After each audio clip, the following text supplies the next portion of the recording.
Just as the Republican Party broadened its base and appeal, the Democratic Party fractured.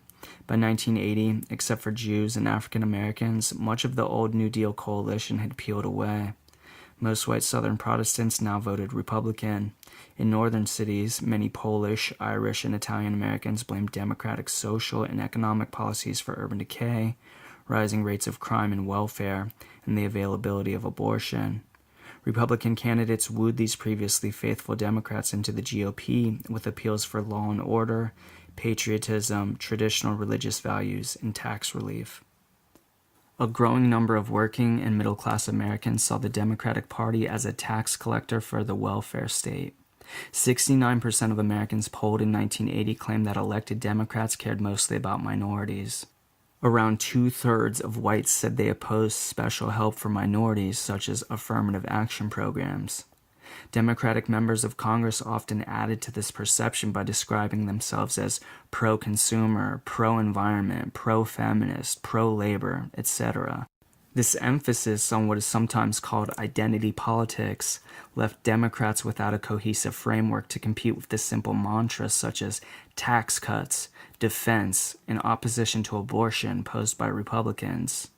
Labor unions, a pillar of Democratic strength, atrophied as manufacturing jobs moved abroad or to the anti-union South.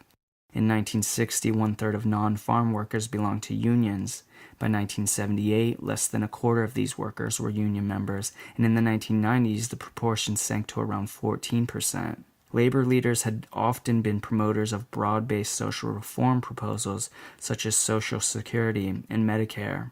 Now, unions and their political allies focus mainly on preserving the declining number of manufacturing jobs by opposing imports. For example, several times in the 1980s, frustrated auto workers in Detroit staged so-called public executions of Toyotas to protest the rising market share of foreign autos. Embattled unions had diminishing input or impact on broader social issues, such as enacting national health care.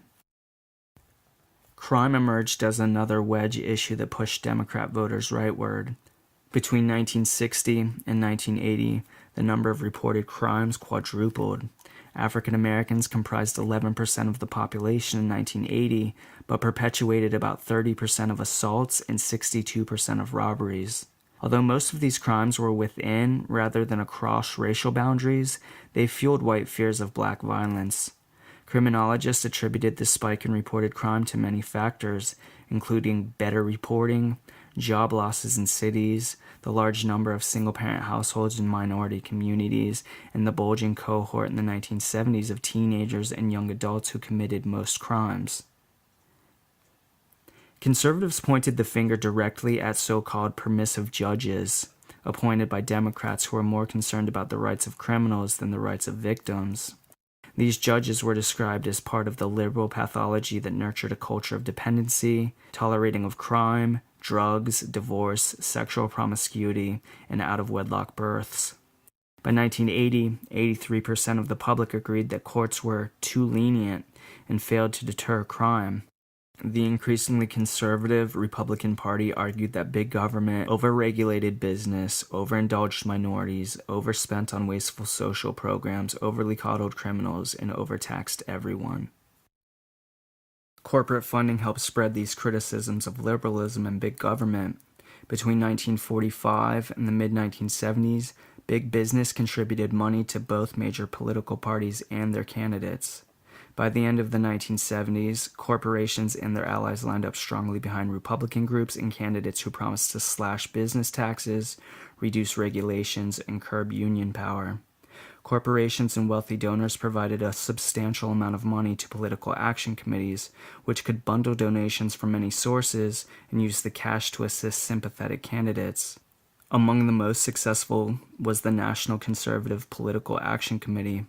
By 1980, conservative pro-business PACs outnumbered and outspent liberal and pro-union PACs by 4-1.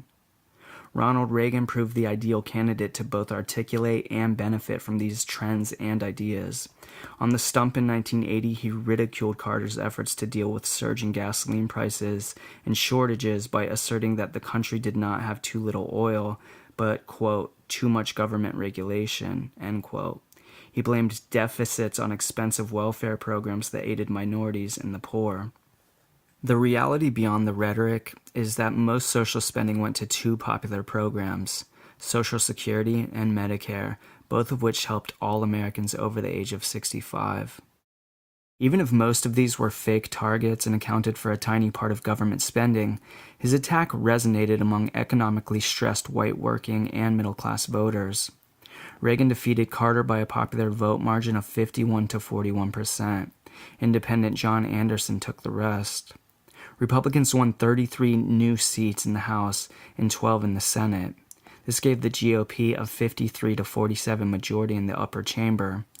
Democrats retained nominal control of the House, but enough conservative Democrats voted with the president to give Republicans a working majority.